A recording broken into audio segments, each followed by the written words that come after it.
Still Poddable, still Poddable. Boston Celtics, still Poddable, still Poddable. Oh yeah! Still Poddable, still Poddable. Boston Celtics, still Poddable, still Poddable. Banner 19. Beat Rob, Jim, Pekka, J. King. Still Poddable, still Poddable. The Caesar on the court to get another ring. Still Poddable, still Poddable. Everybody in the chat now sing. Still Poddable, still Poddable. Still Poddable, still Poddable. The Boston Celtics, still Poddable, still Poddable. Oh yeah! Shut your ass up, man. Your daddy's always halfway there.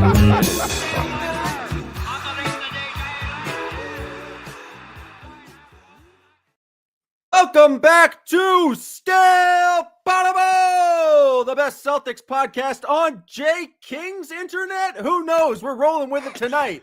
I am Sam Jam Packer, joined by producer extraordinaire Sean Gauthier. And we are coming to you live after the Celtics' very solid 112-105 victory over the Cleveland Cavaliers. They have won 4 games in a row for the first time, I believe, since November. They have won 8 of their last 11 games. They are playing some fantastic basketball here tonight.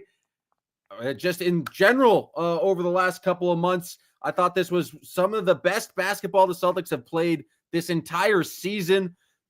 Just domination from, there was early Jaylen Brown just getting to the paint when they weren't really knocking down some threes to start. I thought Jason Tatum and the bench is really where this game was won. Was just clinical stuff from Jason Tatum picking apart the Cleveland Cavaliers. And then Derek White down the stretch, knocking down shot after shot, huge shot. We've seen this team with lose a game like this in Cleveland earlier in the year. They were up 12 heading into the fourth quarter. They lost that game because they were unable to slow down Donovan Mitchell. Here, they did enough to win and pulled out the game in the end, and it was just fun night watching basketball, Sean, from my perspective as a Boston Celtics fan.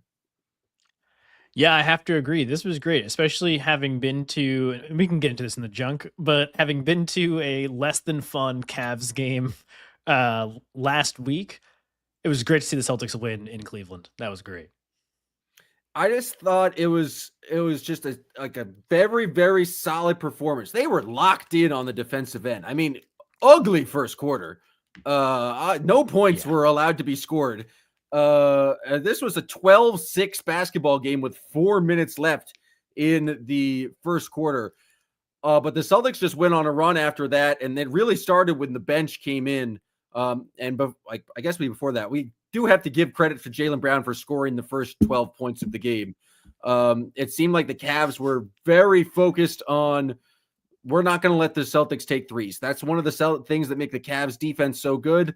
I think I saw a tweet that they're the 5th best in the league at kind of limiting other teams' 3-point attempts. And so that was clearly the game plan for the Celtics tonight. And so Jaylen Brown said, who needs to take threes? Sneaky secret of it all is that Jaylen Brown doesn't take threes anymore. I've been trying to call him downtown Jaylen Brown for 5 years now, and he's just completely rejected it. But what he does do is play off 2 feet and get into the paint, and he got the scoring started tonight, and I thought he was huge there. But then I thought the game really turned in the Celtics' advantage.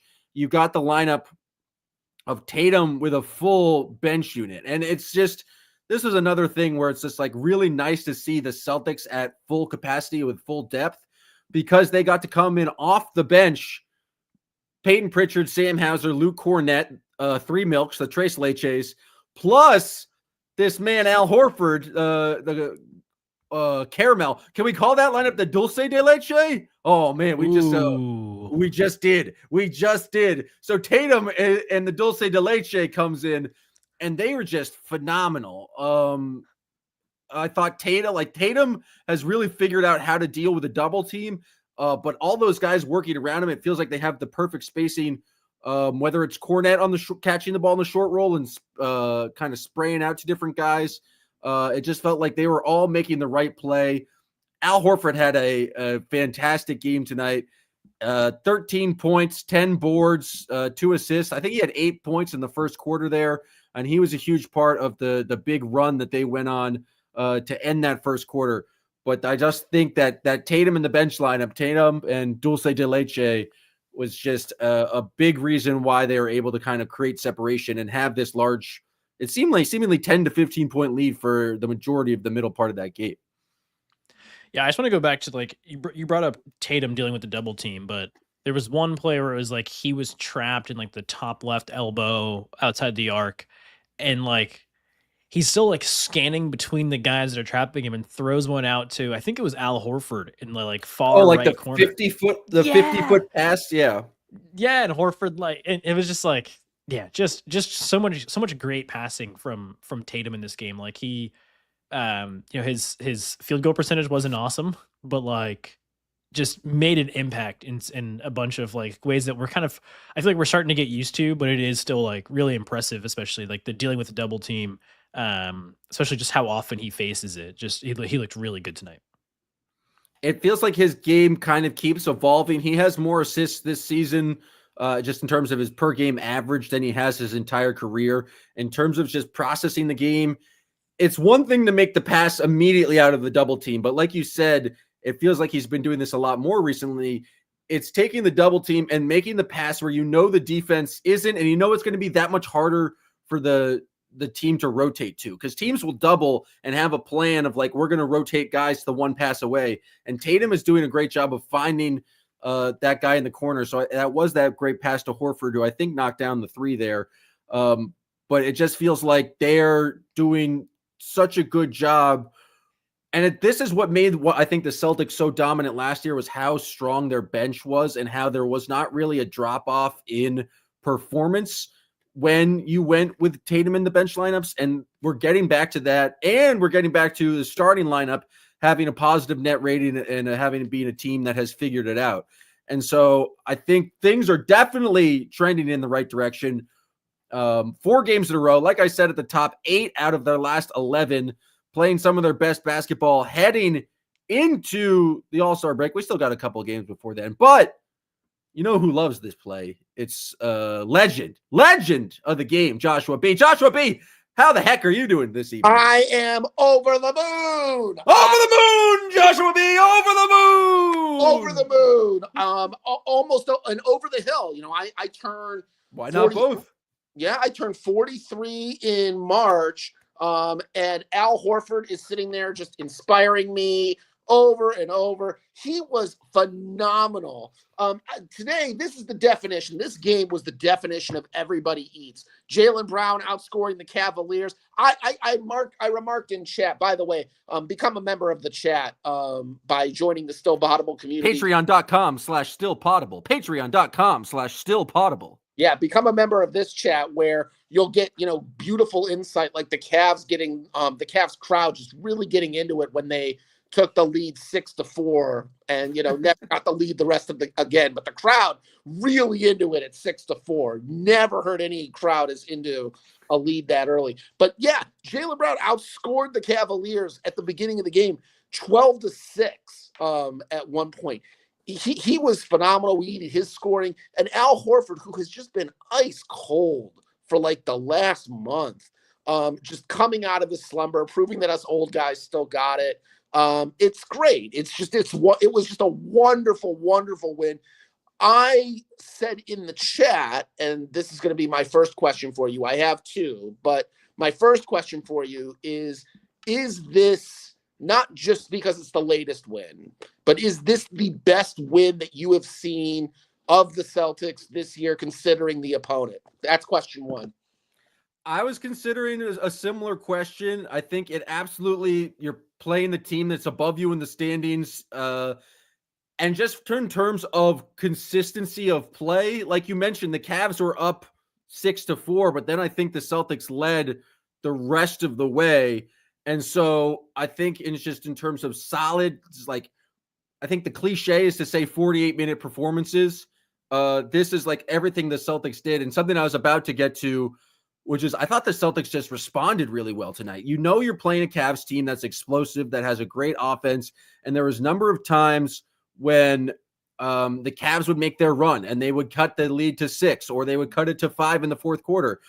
But the Celtics never faltered and it had a response for each of those moments. And so with that being said, the win against the Knicks on the first night was the best win of the season.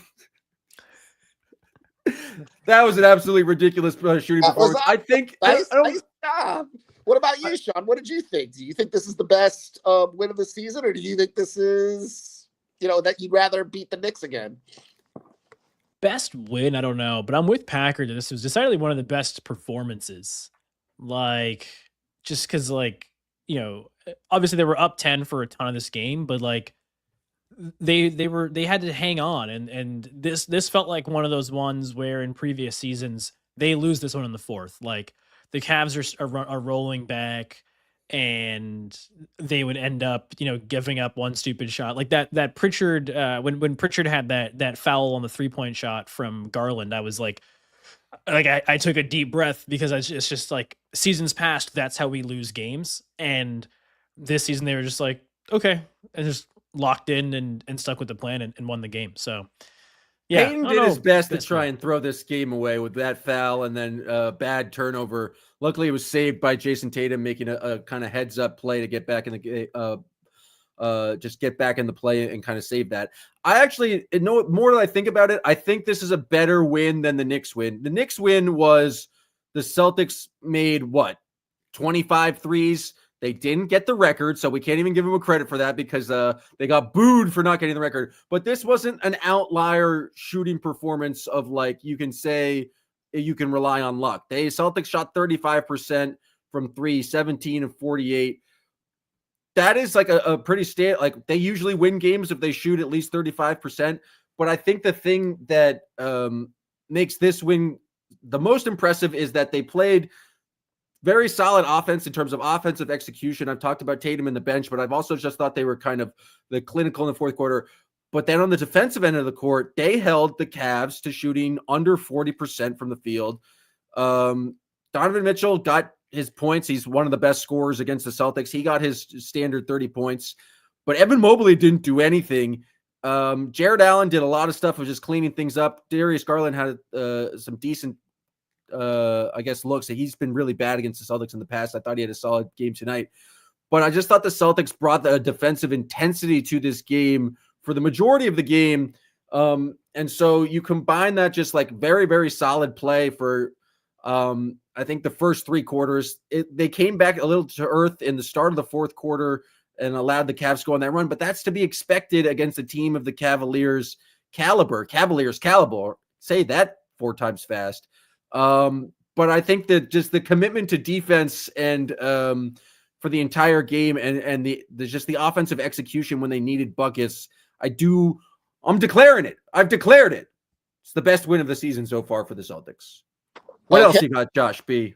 That's great. It's good to hear people agree with me, in my crazy takes. I've got one more crazy take because I think I'm going to disagree with this national narrative.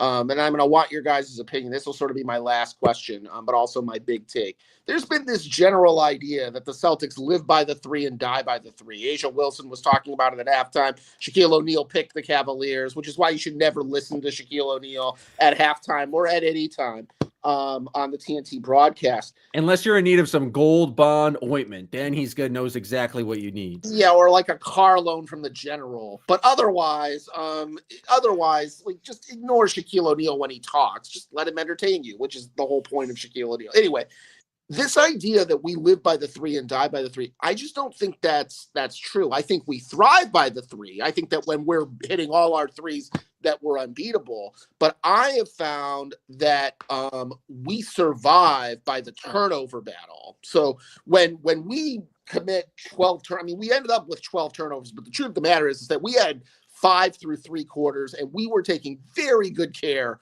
of the ball until sort of that very, very end when the Cavaliers were playing desperately to try and sort of create and force turnovers and not get technical fouls when they kick the ball into the stands. I ask you, do you agree with the sentiment that everything for our team, for our Celtics team on the best podcast on Al Gore's internet, still sort of revolves around whether or not we commit sort of careless and sloppy turnovers. And when we don't, like, we have a chance to win every game. That it doesn't matter whether we're hitting our threes or, I mean, obviously we need to hit some threes, but that the three is sort of whether we blow teams out or whether the game is comfortable or whether it's, you know, a close NBA game. So that's my general take. Do you guys agree with that?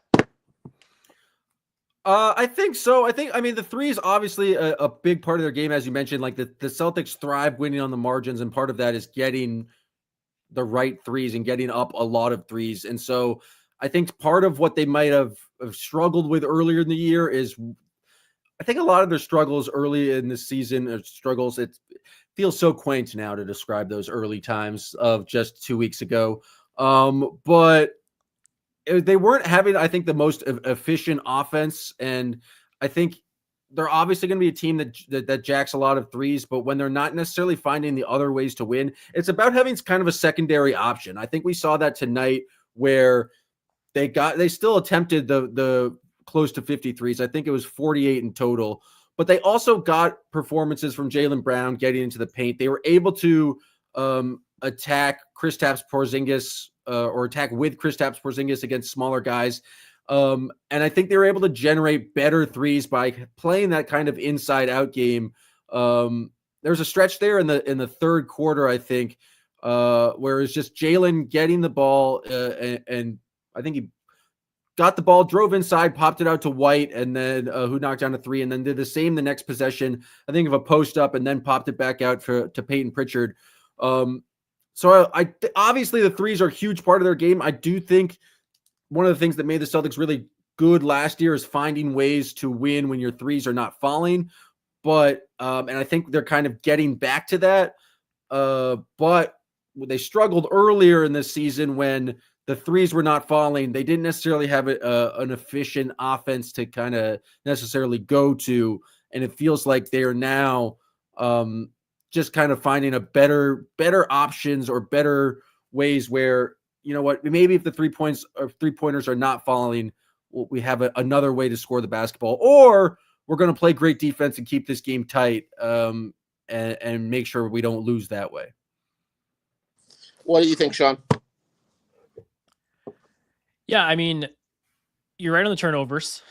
I think, and honestly, actually, you know what, Josh B, you're just right. I'm going to give it to you right here. You're just right? Because like the threes, like you said, the threes are the biggest point of like, do the Celtics absolutely blow out the other team, or is it a close game? Because if they hit those threes in the first quarter, if they hit half the threes they took in the first quarter, the lead is so much bigger going into the second. And so it's like, yeah, but I do think you could say that is kind of like living by the three, right? If the game is hard because you didn't do it. But regardless, I like the take, I like the way you delivered it. So Josh, you're right. So one last question, and then I will let you guys get back to the best podcast on Al Gore's internet, delivered 5 times a week to you guys right here on patreon.com. You can also catch the live broadcast sometimes on YouTube.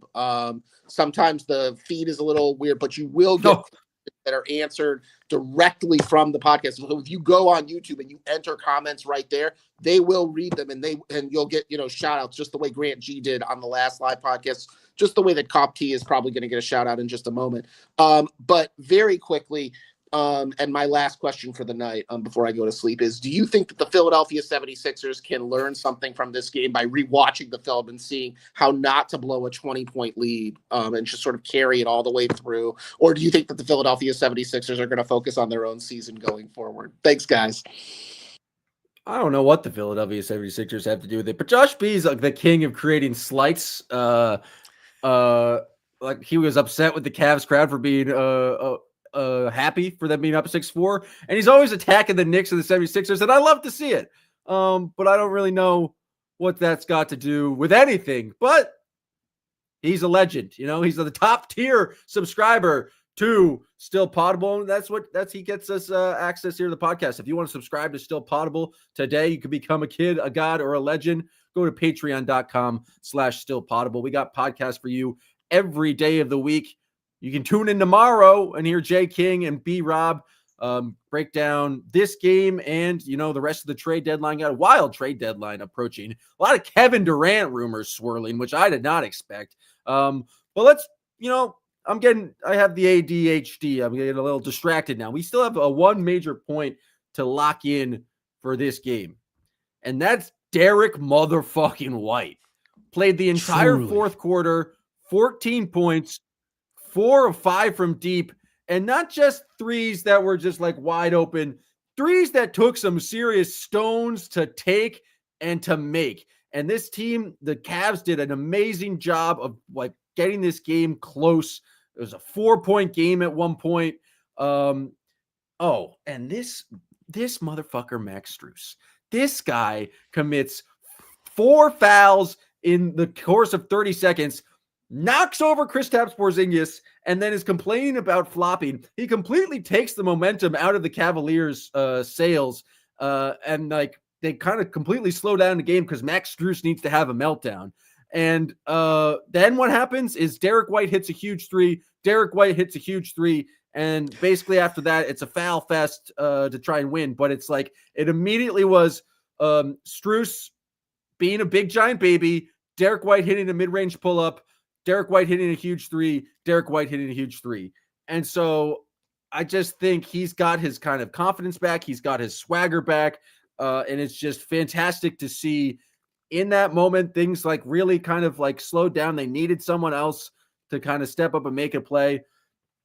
This was down the stretch of the fourth quarter where Jalen had just got his 5th foul. So he came out of the game, I think, with around, where did he come in the game? He like around 5.5 minutes left. Right? Yeah. Yeah. Drew Holiday was replaced in this game by Al Horford. So it was a very interesting lineup choice, not the normally what we see. But with that, Derek White took the opportunity. You go under his screens, he's going to knock down a 3. Even when you don't go under the screens, even when it's highly contested, he's going to take a 3 and knock it down. And that last one that just rolled around the rim and dropped, it was just a huge performance from Derek White. And he's just shooting and playing with a lot more confidence. Yes, the threes are awesome, but it's him going to the rim and just being more aggressive. Now, did he go to the rim and be more aggressive and then miss 2 free throws in a row in the fourth quarter? Absolutely. Did he make up for it tenfold? Absolutely. But this is what it takes to be a winning basketball team and to beat teams like the Cleveland Cavaliers and other top teams in the NBA. You need to have a dominant performance from Jason Tatum, and you need to have great performances from your other secondary stars, and Derek White did that tonight. Again, 14 points in the fourth quarter. Just was huge for the Celtics. No one else really scored shit. Jason Tatum had 1 point in the quarter. Jaylen Brown had 0. Kristaps had 4. Drew Holiday had 4. And Luke Cornett had a dunk. It was pretty much all the scoring came from Derek White, and it was just fantastic to see. He also had that great play where he forced the half court violation, which I think it was just pure intimidation. He didn't even really truly get close to the ball. It was just the sight of Derek White late in the game scared the shit out of him. And behind the, what the hell am I trying to say? Half court violation. It was great. Love to see it. No, it was fantastic. He also got a block on Donovan Mitchell early in the game, which was pretty cool. Just a very, very solid performance from him. I think we've mentioned the greatness that is Al Horford tonight. I do want to just give a shout out to the rest of the bench. Well, not really Sam Hauser. He didn't do anything. He doesn't deserve much credit. But I thought Luke Cornett was just solid he only had 4 points tonight, but just catching the pass on the short roll and making the right assist. He had 3 assists tonight. Peyton Pritchard was solid, knocked down 3 threes. He had 3 assists, 6 rebounds. We'll forgive him for his tomfoolery at the end of the game. But in just looking at the plus minus of the bench tonight, I didn't know, Jam, you shouldn't mention single game plus minus. It's a dumb stat. This is a post-game podcast. Of course we're going to mention that stat. Al Horford plus 19, Peyton Pritchard plus 19, Luke Cornett plus 10, Sam Hauser plus 18. Jason Tatum was a plus 1, and the rest of the Celtics starters were a minus in this game.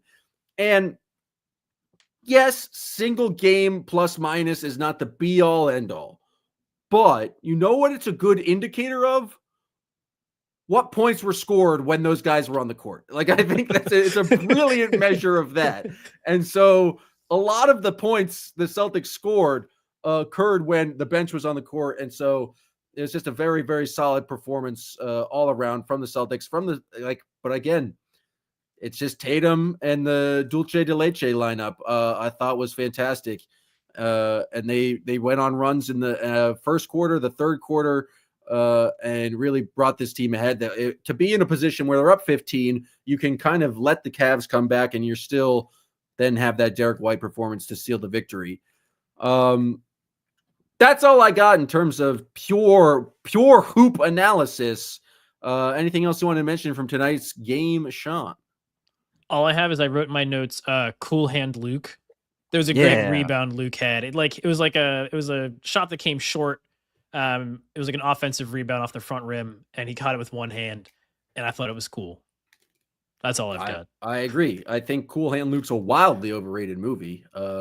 And people are going to get angry for me for saying that. But it's just a guy putting himself through a bunch of misery for no reason. Like, oh, that's the point of the film. That's a dumb film. Why are you going to hang out in prison and then escape prison and then go back to prison just because you're bored? Get a hobby. Shine some shoes or something. Like, what are we talking about? Just because Paul Newman's start a podcast. Hot. Yeah. Just because Paul Newman's hot. And what's the crime he did? He's stealing parking meter change? Like, come on. It's poppycock. I'm not for Cool Hand Luke. I am for the notes Cool Hand Luke, but that's a different story. I tried to press the junk drawer button, didn't work. All right, folks, time for we end every podcast, every Poddable post game with the junk drawer. This is where, you're watching a basketball game, you have some notes, and sure, you take some notes on some stuff that didn't happen on the court, or maybe some dumb stuff that a commentator said. I happened to watch the NBC Sports Boston feed tonight instead of the TNT feed. So all the fine folks of chat were getting very upset at things that were mentioned on the TNT broadcast. And I felt a little left out, not going to lie. But I had dinner with Drew Carter on Sunday night, and he was very nice to me. And so I feel, a loyalty to my guy, Drew Carter. So if I have an option, I'm going to go with NBC Sports Boston. Let me scroll down to the old Junkaroony. I used to, just to take you guys behind the curtain here. I used to just take running notes, and then I would try to go back during the podcast while I was saying it and find the moments of junk. Now I've separated into game notes and junk notes, and I think it's created for a better product. But speaking of on the court kind of observations we haven't got to, Drew Holiday smoked one of the worst bunnies I've ever seen. Oh my God. He's smoking. There's got to be a word for more. Like, what's more than smoking a bunny? Like, sound off in chat if you've got some sort of phrase we can use for something more than smoking a bunny, because that was one of the worst missed layups I've seen in a long time. He exhumed a possum. That one didn't work, but you know what? I had to make an attempt, but that was pretty bad. Darius Garland has gotten struck in the face a number of times in his playing career. I don't want to blame the victim in this, so I'm not going to blame the people who strike Darius Garland in the face. I'm blaming Darius Garland as the perpetrator of his own downfall. The man defends leaning forward, face forward. It's just an absolute, the way he plays defense, he just kind of leans in and is asking people to smack him in the face. And tonight, he got smacked in the face. Well, I think he wasn't even doing that. But then another time, he basically was just leaning forward, begging Jalen to kind of come in. Jalen got baited into it, that being said. But Darius Garland, stop playing defense with your face. Got to tuck that chin in. Got to tuck your chin in. Yeah, that's what they teach you in chin school. Jaylen Brown had just 3 offensive fouls tonight and was didn't play down the stretch because of foul trouble. That wasn't great. And then he got a tech though for yelling at Scott Foster, which is more fun. All right, know speaking of text, just because this bugs me, and I love finding a little thing to get mad about because it helps me say not mad about the bigger things. Donovan Mitchell had a great dunk early in this game. He dunked on Kristaps Porzingis. That's objectively cool. Got to give him that. It's cool. However, he then stands up and kicks the ball away.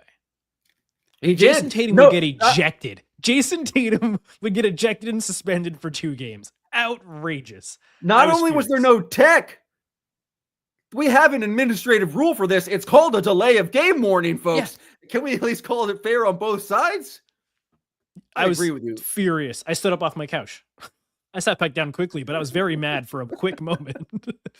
I would like to imagine you're like the guy who like ruins his breaks his television after the Cowboys lose or something like that. What are you doing kicking the ball? Speaking of kicking the ball, at one point out, Kenny Atkinson at the start of the fourth quarter took a timeout and he just kicked the ball down to the refs on the other side of the court. What is this? You're not allowed to do that. Who does he think he is? Pele?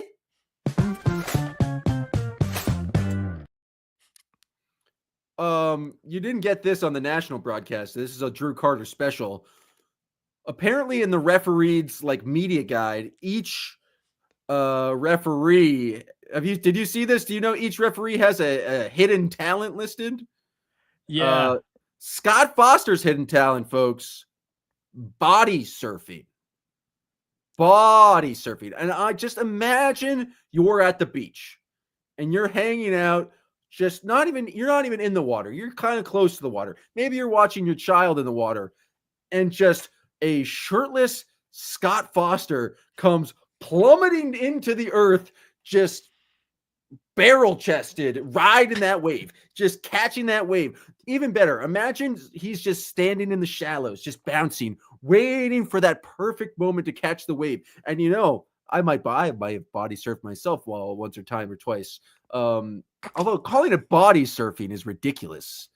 Like that, you're just using the wave's momentum to act like you're really doing anything is kind of absurd. And to list that as a hidden talent, I don't know. I've lost the plot on this point, but just imagine Scott Foster body surfing. That's all I really have to say.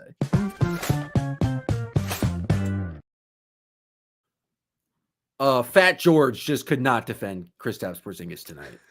And do I still feel bad calling him Fat George? Yes. Is it still wrong? Yes. Do I have in my notes Fat George can't deal with Kristaps Porzingis? Yes, because anytime they got matched up, he would just shove him in the back and knock him over. I think he got at least 2 fouls on that tonight. Shout out Fat George. Oh, mispressing the button.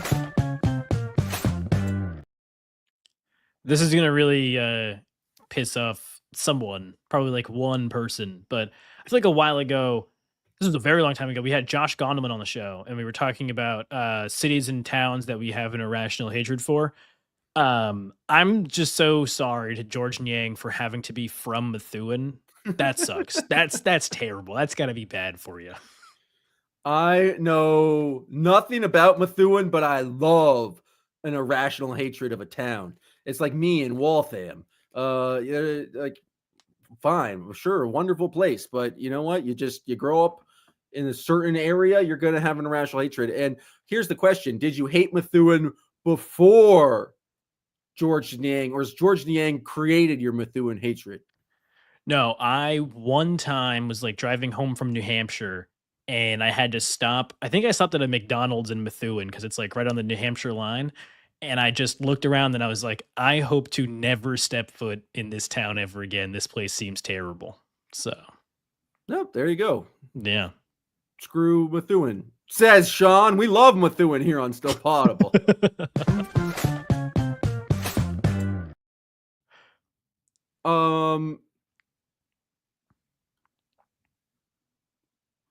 I don't have much. I was going to make fun of Sam Merrill for faking an injury, but it seems like the injury was legit, and then he hit a 3 after it. That was pretty cool.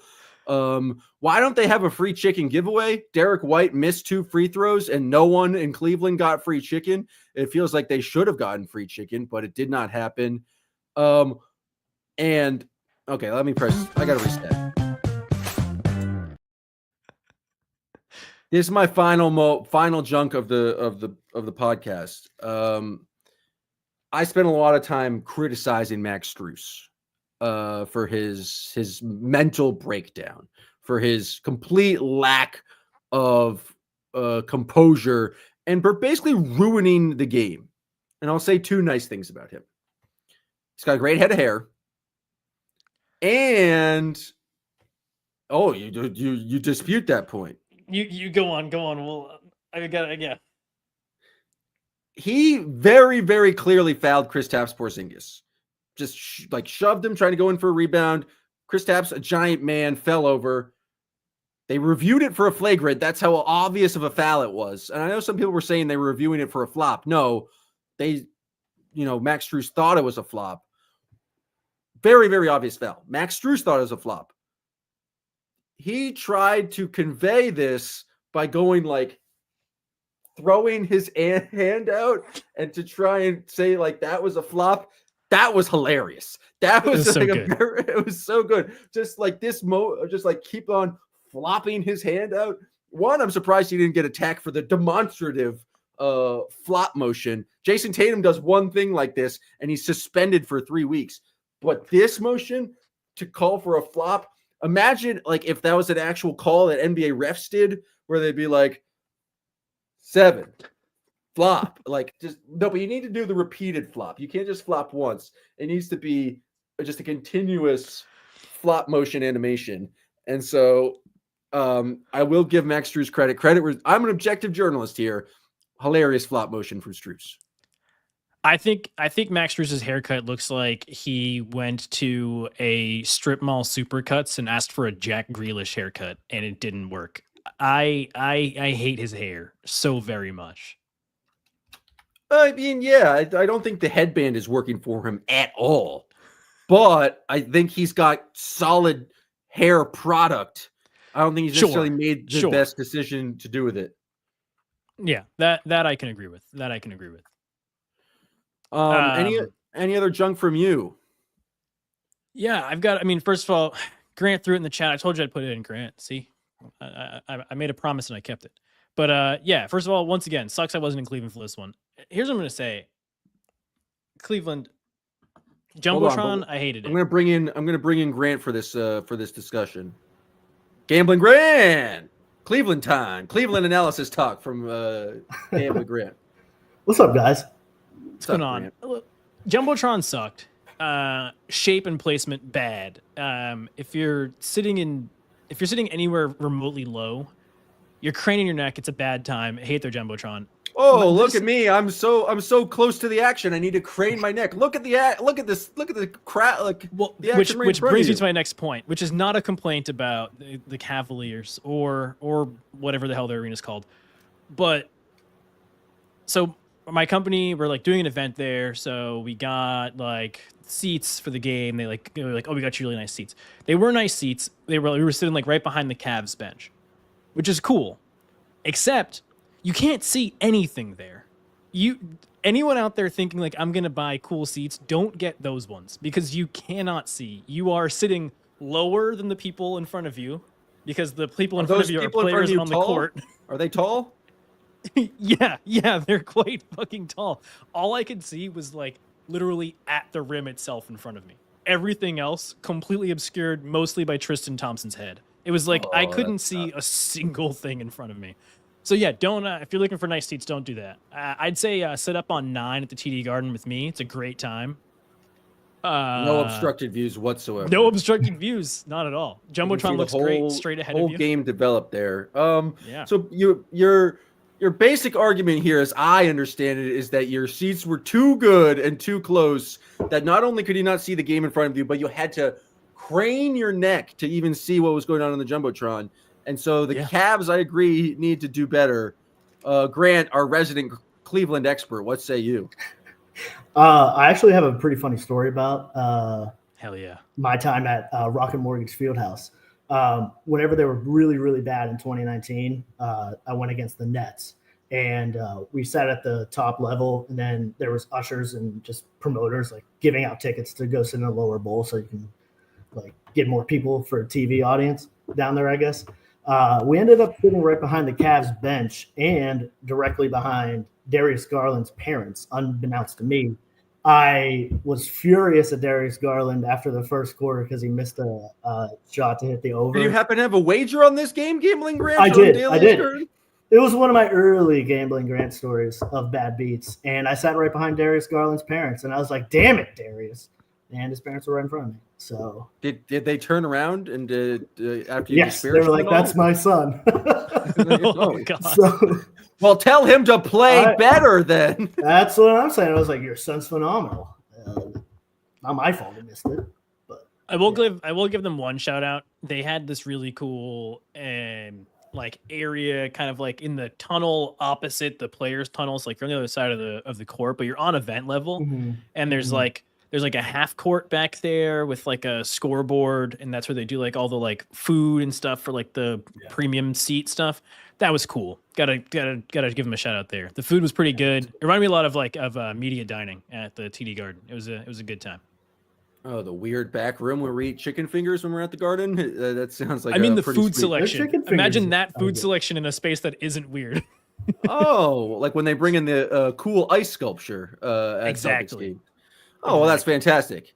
I'm glad we got this time in for a Cleveland review. They deserve it after the Celtics beat them 112-105. I'm going to say it again. I'm going to say two things again. 4th win in a row, 8th win in the last 11 games. The Celtics are playing some of their best basketball. They are not falling down as a franchise as some other teams like the Dallas Mavericks talk about the horrible in-game presentation. They deserved everything that came to them. But I'll say this again. If you're enjoying this and watching this live on YouTube or Twitter, please go to patreon.com/stillpoddable. Subscribe today, and you can become a kid, a god, or a legend like Grant. So if you want to join us here on the podcast live, join that highest tier and have fun. And join us in the Still Poddable chat, especially on a big game. Chat is popping off. We got, I think, 20 to 25 that's like active people in there. People talking shit to each other, which is wild. like legitimate fan-based beefs on the chat. Not actual beefs. I think it's all kind of love, but people kind of going at each other. It's really fun, and definitely join. Now that football season is over, the Celtics are the main thing in town. I would highly recommend everyone going to patreon.com/stillpoddable for the chat alone, for the memes, for the victory cats, for the victory dogs, for Joey Max victory chicken. Just join today, and we appreciate everyone who's tuned in. You can tell it's a big win because we went 45 minutes on a post-game podcast. That is not the usual here, but it happens when there's a lot of stuff to talk about, and we need to talk about Cleveland for some reason. Not for some reason. I guess we played Cleveland, but we talked about it. So we appreciate you guys tuning in. Make sure to tune in tomorrow. You'll hear from B-Rob. You'll hear from Jay about this game, about the upcoming trade deadline. Maybe we'll get a Yahoo update. Who knows? But we appreciate you guys tuning in. That'll be all from us for tonight from Still Poddable. Still Poddable, Still Poddable. The Boston Still Poddable, Still Poddable. Oh, yeah.